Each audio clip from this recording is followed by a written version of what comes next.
এই শোন, আমরা আবার এই গ্রামে ফিরে আসছি? মনে হয় না, এমনিতে আসার কোনো কারণ নেই যদি না জমে থাকে। তাহলে দাঁড়া, আমি একটু মহাদেবের মাথায় জলটা ঢেলে আসি। হ্যাঁ,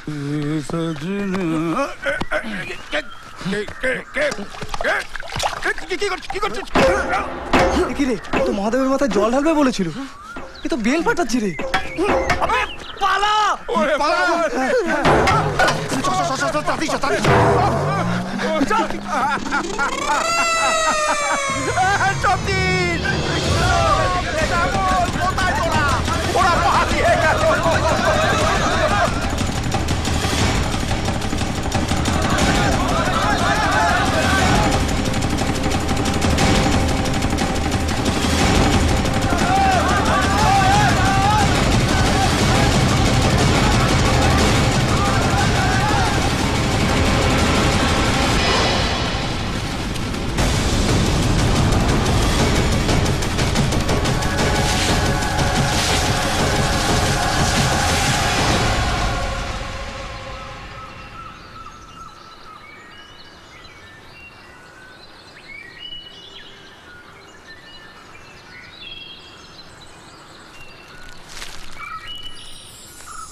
স্টেশনে ট্রেন এসে গেছে, তাড়াতাড়ি চল, বেশিক্ষণ দাঁড়াবে না, চল না।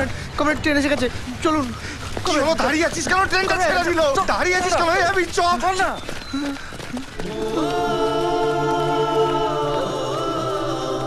কমরেড, এখন আমাদের কি পজিশন?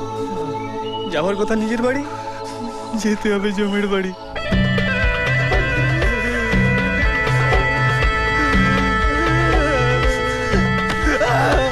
আমাকে আর মারবেন না।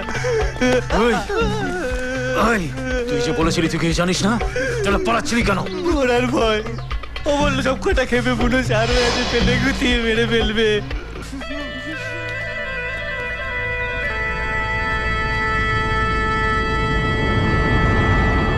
গত 22 বছর কেউ আমাকে রাখতে দেখেনি, আর সেটা দেখার দুঃসাহস তুমি দেখিও না। আমি যদি জানতে পারি এর সঙ্গে তোমরা যুক্ত নও, তাহলে আমি নিজে তোমাদের বাড়ি পাঠাবার ব্যবস্থা করব। আর যদি পালাবা না, আমি কোথাও পালাবো না। আমি যতক্ষণ না মেয়েটাকে পাচ্ছি ততক্ষণ কোথাও যাব না। ছোট, এদের গুদাম ঘরে আটকে রাখ। চল। সেদিন দেখা হয়েছিল, সেদিন দেখা হয়েছিল, আজও পারিনি কিছুই বলতে যে তোমার